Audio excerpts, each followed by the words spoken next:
तुम अगर आप एक खातून न्यूज एंकर को 20 मिनट तक टीवी पर खबरें देते हुए मुस्तकिल देखते हैं और आपके जहन में कोई गंदा ख्याल नहीं आता, आपके जहन में कोई हलचल पैदा नहीं होती,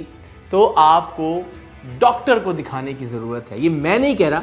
ये डॉक्टर जाकिर नाइक साहब ने कहा है और अब से कुछ देर पहले मैंने ये क्लिप देखा है और अब तक जाकिर नाइक ज़ाहिर अपनी निगाहें नीचे रखते हुए मोहतरमा की जानिब वो नहीं देख रहे थे, लेकिन इस अजीबो गरीब क्लिप में तो उनका ये कहना था कि अगर आप एक खातून को 20 मिनट तक देख रहे हैं टेलीविज़न पर और उसने मेकअप कर रखा है, वो न्यूज़ एंकर है, और अगर आपके जहन में कोई गंदा ख्याल नहीं आ रहा, अगर कोई गंदी बात नहीं आ रही, कोई गंदी सोच पैदा नहीं हो रही, अगर कोई हलचल नहीं हो रही, तो फिर आप में कोई मसला है, आपको डॉक्टर को दिखाना चाहिए। डॉक्टर जाकिर नाइक साहब के मुताबिक वो औरत को देखता है मेकअप के साथ, उसके दिमाग में कुछ नहीं होता है तो डॉक्टर के पास जाना चाहिए। कुछ प्रॉब्लम है आदमी में।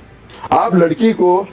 20 मिनट तक देखिए, आपके दिल में हलचल नहीं होती है, मतलब आप मेडिकली बीमार हैं। बहुत सारी कंट्रोवर्सीज हैं जो उनकी ज़ात से पाकिस्तान आने के बाद अटैच्ड हुई और मेरा ख्याल था कि इस पर बात ना की जाए, लेकिन बहरहाल ये एक ऐसा वीडियो क्लिप था कि मुझे लगा कि अब ज़रा डॉक्टर जाकिर नाइक साहब के हवाले से गुफ्तगू ज़रूर की जानी चाहिए। इसमें कोई शक नहीं कि उनकी बहुत सारी खिदमात हैं दीन के हवाले से, इसमें कोई शक नहीं कि दीन का पैगाम पहुँचाने के हवाले से वो एक मोतबर शख्सियत है। और मैं हमेशा ही कहता हूँ कि चंद बातों से इख्तलाफ करने का मतलब हरगिज़ ये नहीं होता कि आप उनकी पूरी शख्सियत से या उनके कॉज से या उनके मकसद से या उनकी पूरी जिद्दोजहद से इख्तलाफ कर रहे हैं। सो ये बात ज़रूर जहन में रखिएगा। तो सबसे पहला इख्तलाफ तो मुझे इस बात पर है कि उलमाए दीन को, उलमाए कराम को अपनी ज़ात को जहन में रखते हुए ये अज्यूम नहीं कर लेना चाहिए, ये फ़र्ज नहीं कर लेना चाहिए कि जैसा वो सोचते हैं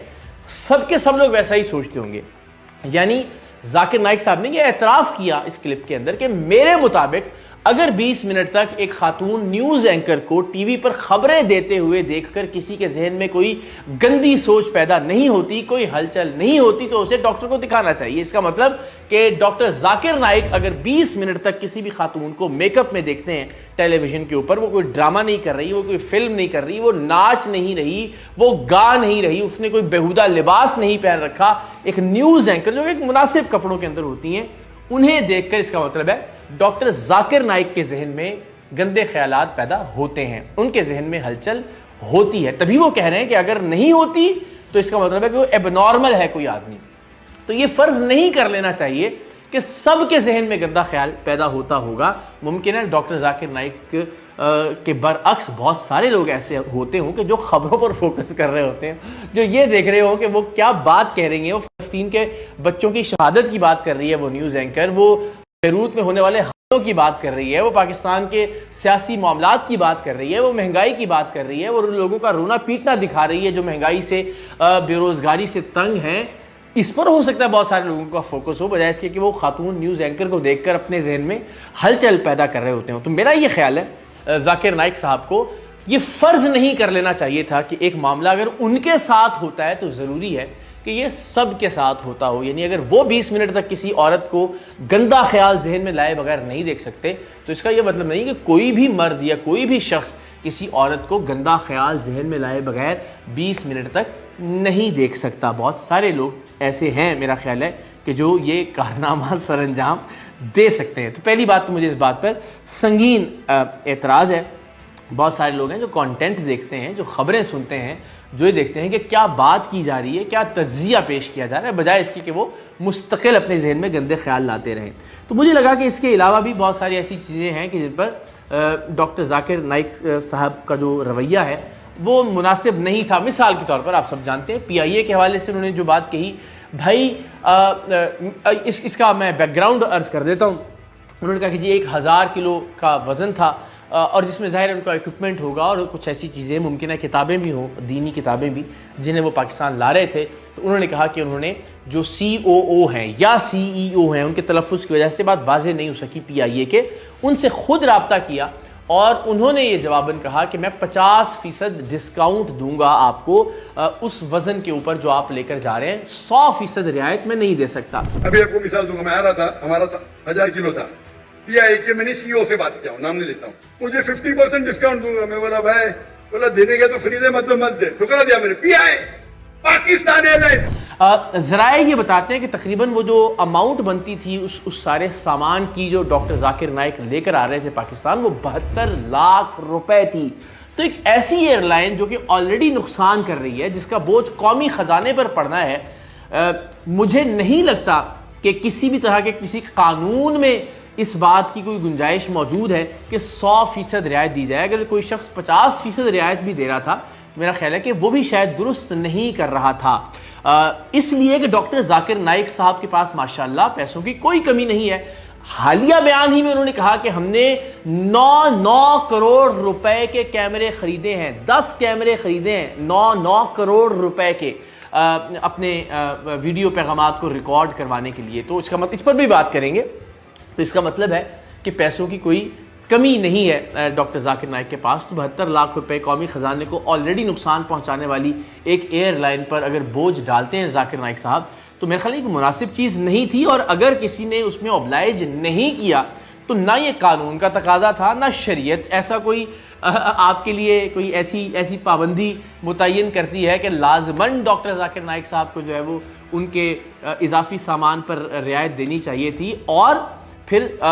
इस पर सोने पर सुहागा ये कि डॉक्टर जाकिर नाइक कह रहे हैं कि अगर हिंदुस्तान होता तो वहाँ सारे के सारे सामान के ऊपर मुझे रियायत मिल जाती और कोई पैसा चार्ज ना किया जाता। ये उसी हिंदुस्तान की बात कर रहे हैं कि जिसने बेदखल कर दिया अमली तौर पर डॉक्टर जाकिर नाइक। अरे इंडियन में कोई भी गैर मुस्लिम मुझे देखेगा तो फ्री में छोड़ेगा, ये है इंडिया। तो ज़ाहिर इससे बहुत सारे पाकिस्तानियों की दिल आज़ारी हुई और मैं ये समझता हूँ कि ये एक गैर मंतकी मुतालबा था डॉक्टर जाकिर नाइक साहब का, या एक गैर मंतकी तवक्को थी डॉक्टर जाकिर नाइक साहब की कि उनका 1000 किलो अगर सामान है तो उस सामान पर उनसे कोई पैसा वसूल ना किया जाए। तो इस तरह की बहुत सारी चीज़ें, मिसाल के तौर पर वो जो यतीम बच्चियों का मामला था उस पर भी लोगों ने तनकीद की। चलिए उसमें बहरहाल ये रियायत दी जा सकती है कि शरअन अगर कोई शख्स ये समझता है, और फिर जाकिर नाइक साहब ने तो खुद बता दिया कि वो किसी भी गैर महरम खातून को टीवी पर भी देखते हैं, खबरें पढ़ते हुए भी देखते हैं, तो उनके जहन में हलचल पैदा होती है। तो इसका मतलब है कि उनको ये रियायत तो देनी चाहिए कि बच्चियों से फिर उनको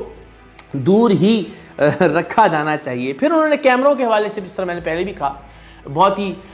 फ़ख्र के साथ ये बताया कि $3 लाख का एक कैमरा हमने खरीदा, यानी 9 करोड़ रुपए पाकिस्तानी, और तकरीबन 10 कैमरे खरीदे हैं। तो चंद महीने पहले हमने इस दौर के सबसे बेहतरीन फिल्म कैमरा खरीदे अल्हम्दुलिल्लाह। एक कैमरा, उसका लेंस $3 लाख का है, तकरीबन 9 करोड़ रुपया एक कैमरा से। वंस अगेन मुझे लगता है कि ये असराफ के जुमरे में आता है,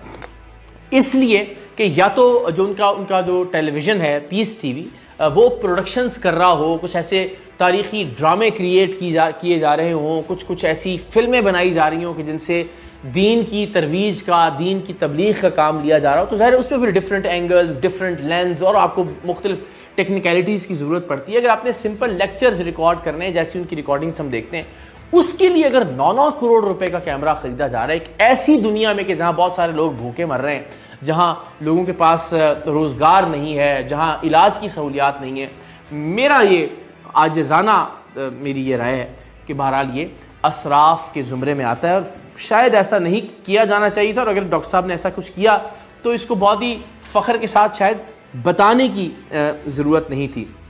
फिर यूट्यूब की कमाई को हराम करार दिया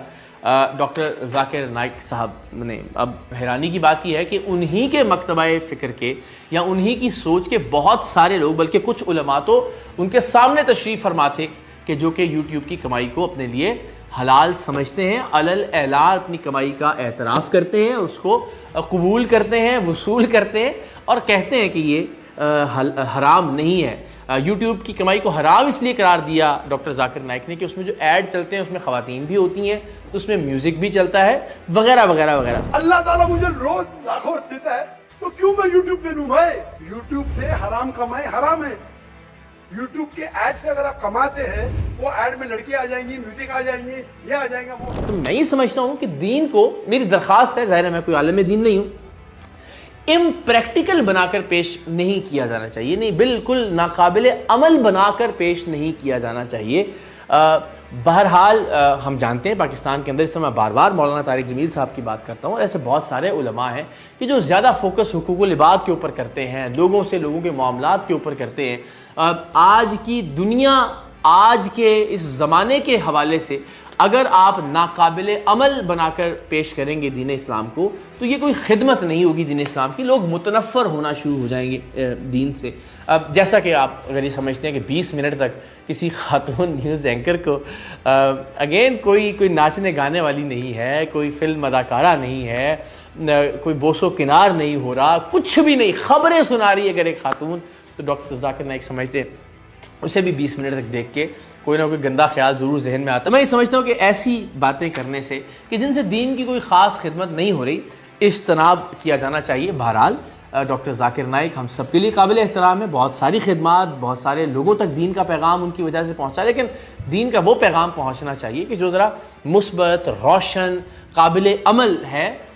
ताकि शुरू में ही लोग मुतनफ़र ना होना शुरू हो जाएँ। मेरी ये दरख्वास्त है कि हम सब एहतराम में रहते हुए डॉक्टर जाकिर नाइक से ज़रूर इख्तलाफ करें, और एक आध बात पर, या जिस तरह 2-3 इख्तलाफात मैंने उनका इजहार किया, उससे हरगिज़ ये मुराद न ले ली जाए कि हम डॉक्टर साहब की शख्सियत और उनकी जिद्दोजहद से या उनका जो कंट्रीब्यूशन है उससे ही इनकारी हैं। ऐसा बिल्कुल नहीं है, वो काबिल एहतराम है, उनकी खिदमात सर आँखों पर, लेकिन हमारी दानिश में जो चीज़ें जिनसे एहतराज़ बरतना चाहिए, वो गुजारिश मैंने आपकी खिदमत में कर दी।